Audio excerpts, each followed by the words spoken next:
There's something fundamentally wrong with us. There's something fundamentally wrong with the world, and there are explanations in the world's religions. Welcome to Thinking About God podcast from Dr. Barry Whitney. This is the first episode in Dr. Whitney's God and Evil series. The series explores the problem of reconciling belief in God with the suffering, injustice, and evil in the world. In this first episode, Dr. Whitney begins with the well-attested assumption that the problem of reconciling God and evil is by far the most formidable challenge to belief in God. Could God have prevented evil and suffering, or at least the most horrendous evils, those which seem so unfair and meaningless? Does God cause the suffering for some hidden purpose? Does God allow the suffering for morally justifiable reasons? What can be learned from theological reflection on this problem? What can we learn from faith? This podcast is an edited version of one of Dr. Whitney's lectures from his university course titled God and Evil. Why should anyone believe in a God who's all-powerful and all-loving when the world is filled with misery and suffering? Very simple question. That is the greatest argument against belief in God. It has to be answered.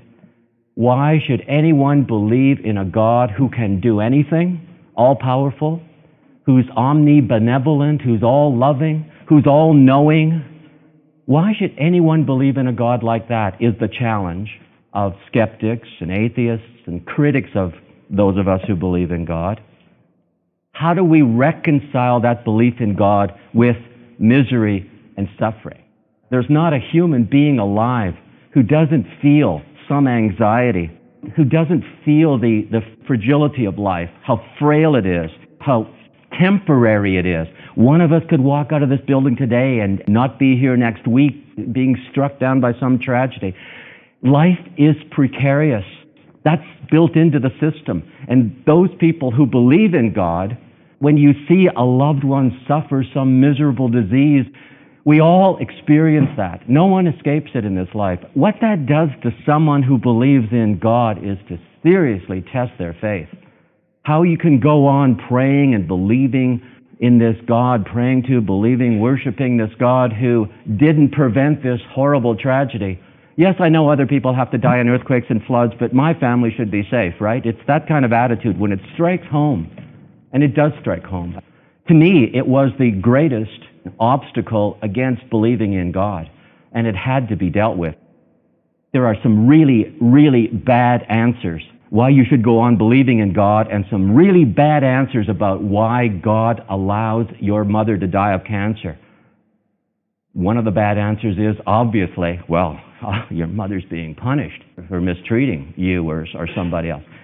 You see this every time there's a disaster, a natural disaster or a moral disaster, and somebody who's trying to understand why God didn't prevent it, the very first thing you do is blame God. God forbid it's your fault or somebody else's fault. It's usually not me, but it's God. I won't give you examples, but there's been some really awful ones with the latest tragedies in the last couple of years. People do get on the TV and the radio and blame God, trust me. And I think a lot of people do in their hearts, thinking that if God could have prevented it, if God could have prevented the cancer that your mother died from, why didn't God? That's actually a legitimate question.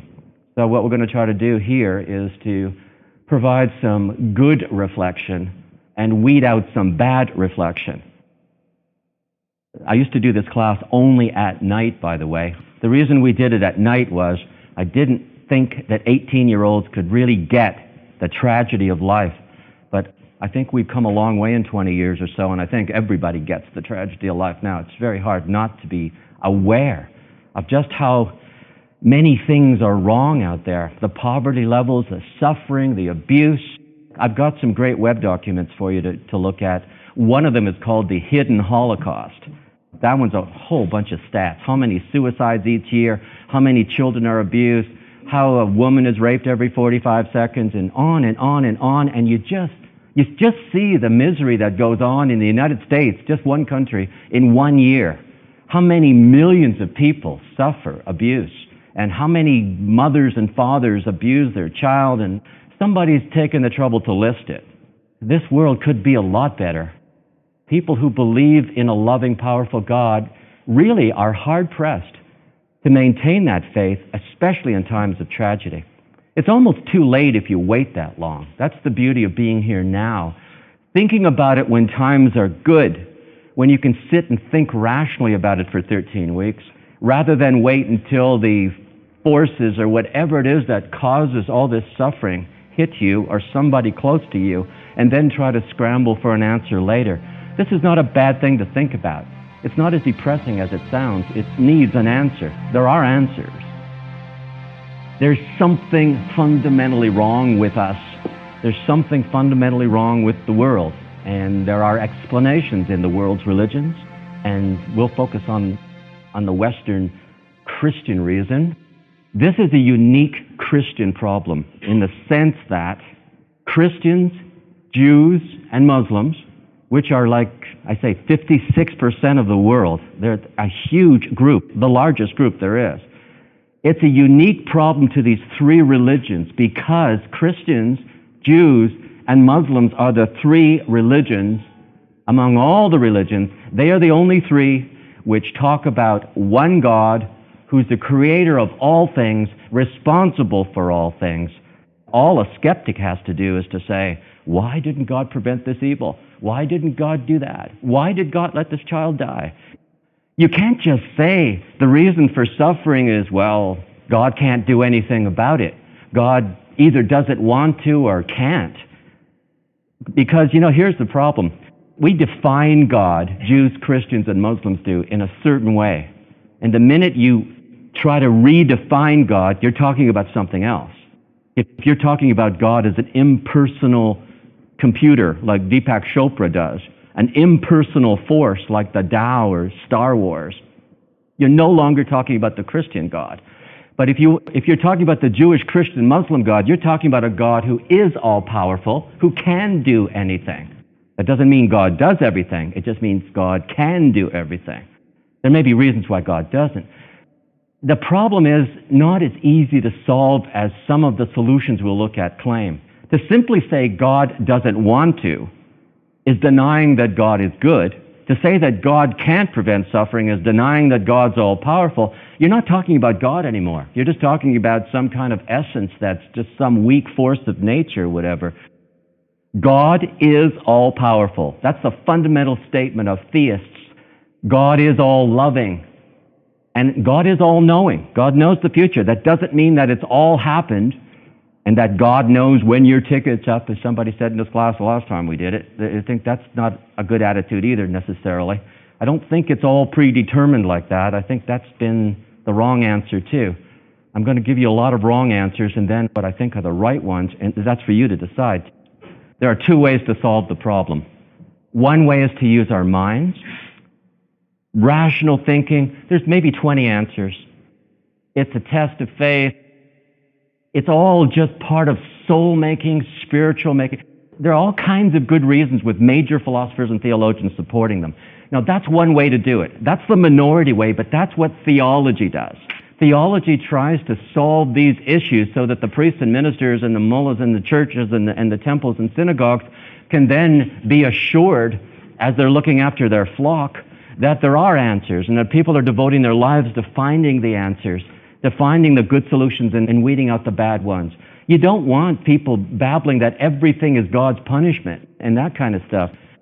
There's another way to solve the issue, though. And that other way we're going to look at, the famous version of it is Job, J-O-B. So the book of Job sets another standard. And this is what most religious people do. Instead of weighing the answers and doing theology and reading and discussing and trying to find out, and God forbid, coming to a class to learn something, they basically say, we'll never know the answer, but as long as we maintain faith in God, that's all we need. That's all we have. Now, I'm not saying that's wrong. I think that's the bottom line. You have to maintain faith. If you believe in God, no matter how bad life gets, you have to maintain faith. The minute you let go of the faith, you slip into the darkness. You have to try to keep the faith. You can be angry, you can protest, this is okay. You can protest, but the minute you lose the faith in God, it's a long, dark road down, and a lot of people have fallen down that. You have to keep the faith, but it's very difficult. You know the famous theologian of this century, a guy who taught English literature, C.S.Lewis? He married late in life, and then his wife died of cancer. And he had written a book called The Problem of Pain, where he gave all the intellectual answers to the problem of evil. But when his wife, Joy, died, he started as an atheist, and he was pretty much on the way down again to atheism. He really had to fight it. All of the pat answers didn't work. I could write about this thing like he could. We could all write about it intellectually. Well, the reason they're suffering, you see, is because God gave us free will, and this free will is a moral gift, and this moral gift is far more important than just being a robot, and then there's a price to pay for free will, and you go through this litany of theological answers. The minute, though, tragedy strikes home, either it's your body or somebody close to you, C.S. Lewis, all of a sudden, all the writing means nothing. You're in this intellectual or existential personal crisis now. It's very, very difficult to maintain the faith when you're in the crisis, to maintain faith in a good God. That's why it's good to whine and protest. But it's also good to wait patiently. David starts in most of his Psalms with, some of them are joyful, but the ones that we'll read are like 22 and 88. And by the time he's finished this psalm, which he's singing, he's starting about how miserable, disgusting the world is. They're all trying to kill him, and where's God? By the time he's finished, he's remembering how God has saved him in the past, how God is faithful. He reminds himself when he's trying to hold on to his faith that God has always been there in the past, and he eventually understands. He ends on a joyful note saying that if God's always been there, God will be here. He maintains faith. It's not easy. I think David shows us how to do it. The book of Habakkuk and Jeremiah, the Psalms are the best.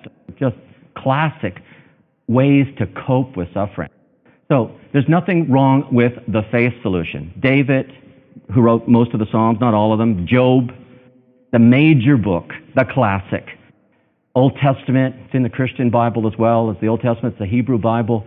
Job is an innocent man who all of a sudden is stricken by Satan, and he suffers.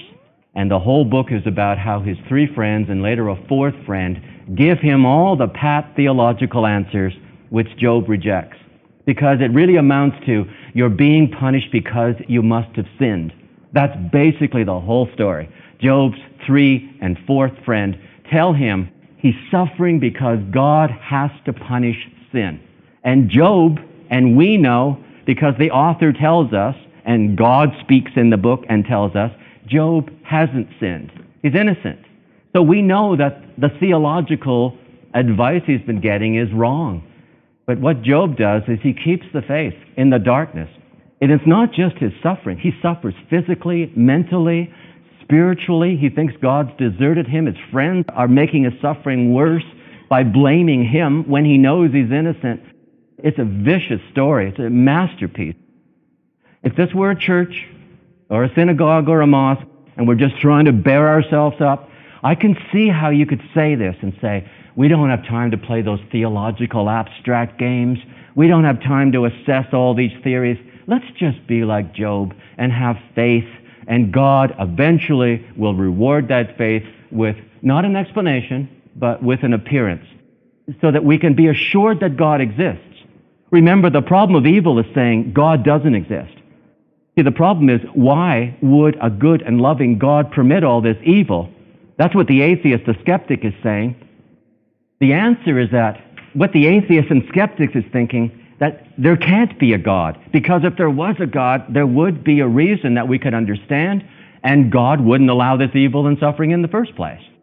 That's the atheist mind. There would be no suffering, and God would have a rational explanation. But people with faith who believe in God don't look for rational explanations. They think that faith is enough.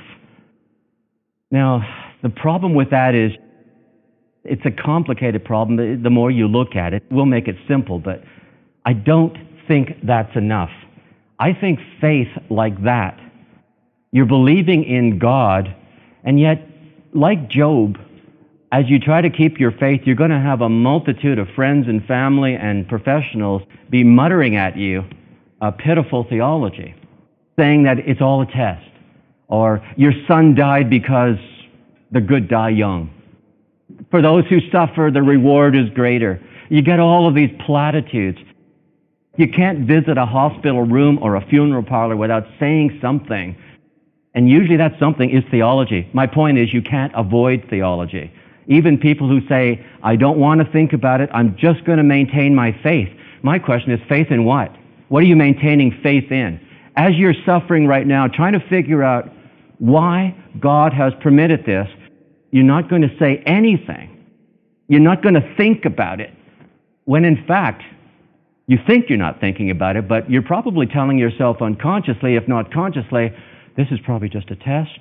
This is probably just some way for God to make me more spiritual. This is going to be all right in the end. I must have done something. I must have sinned. It must be my fault somehow. You can't stop doing things like that. It's very difficult to maintain faith without words. Faith in what? What do you believe about God when you're looking around and everybody around you is dropping with cancer? We need the words. I think it helps the faith. What I'm looking for, justifying religious beliefs. If the religious belief at stake is God, and the problem is suffering and misery, how can you believe in God when there's so much suffering and misery? What's at stake then is God's existence. So to simply say, have faith no matter what, is an impossibility. The suffering, C.S.Lewis is the best example I can think of, but he's not alone. I mean, many people have been there. That's the last thing in the world you want to hear when suffering comes, is to just have faith that there's a reason. There may not be a reason, you know. It's called gratuitous evil, meaningless evil. It's very possible there isn't a reason. And if you're telling, or you're being told, just have faith, don't think about it, there's probably a reason though. I can't believe your mind wouldn't race to some of the worst reasons that have ever been invented, like God is punishing you, or God is testing you, like God is causing all this human misery. It doesn't come from God. To make that point, I'm saving till the second half of the term a very good book called Is God to Blame? The answer is no. God is not to blame. And the reason I want to use that book is that I am convinced that most traditional theologies have been misunderstood. I mean, the word used is predestination, determinism. It's only in about 18% of Christianity, but it is dominant, it seems. This 18% who believe that every single thing that happens is predetermined before we're born. If you have a child and the child dies of some horrible disease, that supposedly was predetermined before you were born. This kind of blaming God, I find the most atrocious theology that's ever been invented, and it's caused most people to simply walk away from belief in God. That's why this is the biggest obstacle to belief in God. It's because we have so many wrong answers. The traditional answer has been that God predetermines everything, every thought. You think you're free, you think you've made a free choice, but God knows at 3:30 tomorrow afternoon you're going to be eating something at a certain place, and at 5:30 the truck's going to run over your toes. It's insanity when you think of it. If everything is predetermined, nobody's responsible for anything. We're just robots just, in a play that's already been written. This is not human dignity. That contradicts everything Scriptures say about what a human being is. You get some horrible disease, or parents die young, or child, or whatever, some unbelievable, horrible event. And it's comforting in a perverse way to say, well, it was God's will. God did it for a reason.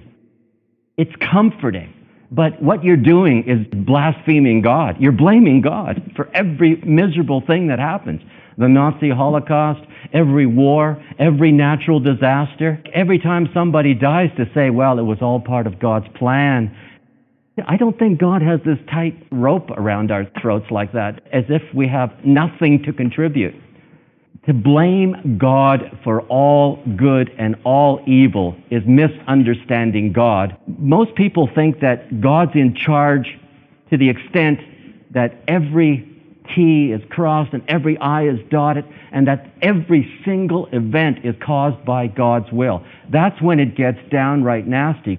That's not a very loving God. That may be a powerful God, but to cause all this evil, misery, and suffering when it's not your fault, why should you be burning in hell or having a miserable life now if none of it's your fault, if it's all caused by God? Our traditional theology needs books like Is God to Blame to just set the record straight that there are some other options here. Now, do you remember Ann Landers? Ann Landers' column, Dear Abby's sister. Ann Landers was asked one time, classic answer, it's reproduced in the chapter you're going to read. Why was my brother killed? He was shot to death. Why, Ann? I need an answer. Hey, if you need an answer, go straight to a newspaper columnist. Just exactly the right thing to do. And what Ann says is, you can be sure that God had a reason. We don't know what it is, but you can be sure that God had a reason. So Ann has just blamed God. Now, this is comforting. Now you can say that I've lost my brother, but God did it. And God's always right. And God's always good. And God knows what we don't know, so it must be okay. It works. And it keeps the faith, but I don't know how long you can sustain that. There's a family that lost their fourth child. The father is quoted as saying, I don't know if it's punishment or love. It's hard to understand God's ways. His child has drowned, and he's wondering if God is punishing him or her, or whether it's some kind of a loving act. But there's not even a thought in his mind that God didn't kill his child. It's comforting, but I don't think, if you ever wonder why there's 1.1 billion atheists in the world, 1.1 billion people who have no religious beliefs at all, and 16% of Canadians are like that, no religious belief at all. It's because they're repulsed, I think. One of the major reasons, this is the top reason, that we can't explain in better terms and better theology why somebody suffers, why God would permit it. To say that God did it as a basic assumption. The child died, just swam out too far, got too tired. There's a million reasons. But to blame God and console yourself with, how can you maintain faith is my question. You may not be where I am yet, but this is what I'm saying is this culture likes to blame God for all the suffering and misery. And I think, without a doubt, this is the major reason why a lot of people have turned away from churches and Christianity and religion, because these are bad answers. A man just lost his wife and 4 children. Everything. The whole family's wiped out. He's in a hospital bed. This is all Windsor Star stuff. This is 2002. Couldn't God somehow, he says, prevent this? Well, that's a decent question. These are normal questions, said the Reverend, blah, blah, blah, but we don't have answers to those questions. Well, that's a little better. He's still thinking that God could have prevented it, and yes, that's a legitimate question. And I think it's nice that the pastor, the priest, said that we don't know what the answer is. Not knowing what the answer is a lot better than saying, well, God must have been punishing you, or some horrible answer. This guy, he's a motorcyclist. Faithful guy. He's in church all the time. This is 1990. It goes way back, so nobody knows him. Let's hope. He died while swimming. And he always used to say that, Mom, God protects me on my motorcycle. And he did. And then here's what the quote is from the parents. My husband and I just feel that God wanted him now. He just was too good to live in this corrupt world. Again, we're blaming God for every miserable, suffering, sinful, haphazard fluke. A guy drowned. It wasn't God that drowned him, but I don't understand how we've turned religion into blaming God. If you hold that answer, though, that God is responsible for this or that tragedy, then God's responsible for every cancer, every death, every meaningless rape, every child abuse. Where does it end? What kind of a God is that? What that God is the most fearful tyrant that ever existed, it sounds like. Very few people live lives of peace and harmony. Most of us suffer horribly. And if we haven't already, the time is coming. And we don't know. That's the problem. Life is that. It scissors on a string. It's precarious and vulnerable beyond belief. To say, though, that somehow it's not meaningful at this level, it's all just part of God's plan. I'm not willing to say personally that God's responsible for every death and every cancer and every war and every natural disaster and every hurricane that kills people. You know what it's done? It's elevated power, I think, God's power over God's love.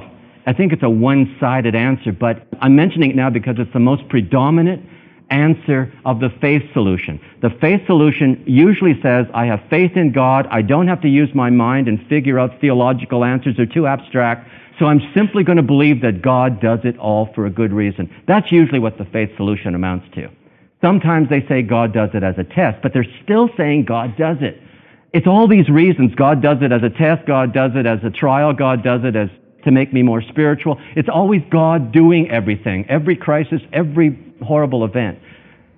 Now, there's going to be some resistance to that, but to me, that's a theological mistake. And God knows there are chapters in the Scripture that say that this particular act was God's punishment. But that's no excuse to say that everything is God's punishment. You know the famous book, Rabbi Kushner, it might be before your time. It's been in print for the last 30 years, When Bad Things Happen to Good People. You know what Kushner's answer was? If somebody's suffering, what they want is consolation. They want somebody to cry with them. And that's right. But he says they never need explanation, just consolation. And I think that's where he's wrong. Because usually suffering people are mulling over in their mind some horrible theory. Usually it's my fault, right? I've done something wrong. They usually blame themselves, which means that God is doing it to them. And that's not healthy. It makes sense. It explains it. In a perverse way, you can still believe in God because you just say God knows what he's doing, but he's taken my whole family. That kind of saying, it's all part of God's plan can really destroy a person. Separating good and bad answers by sound theological reflection and careful biblical study has been central in Dr. Whitney's attempt to justify belief in God despite the world's evil and suffering. Dr. Whitney is an acknowledged international authority on this problem, for which he has published important works. These include his book, The Odyssey, The Problem of God and Evil, the only definitive annotated bibliography on this problem, as well as the popular book, What Are They Saying About God and Evil, and dozens of other books, book chapters, articles, and reviews, including the entries on evil and theodicy in the New Catholic Encyclopedia. The podcast has been enhanced with original music composed by Dr. Whitney specifically for this podcast series. Please join us for further episodes in this God and Evil podcast series. The content of this podcast is the property of Dr. Barry Whitney, 2007.